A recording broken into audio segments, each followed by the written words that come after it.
So without getting too in the weeds, a digital product is anything that you can sell 100% online.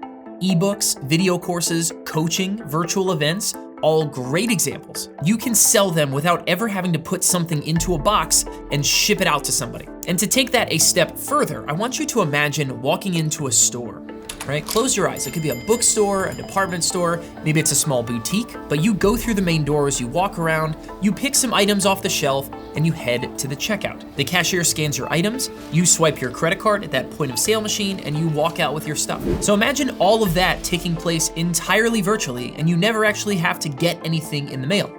That's what a digital product is like. And that might seem really elementary, but the concept of selling a digital product is no more complicated than selling a physical product in a store down the street from where you live.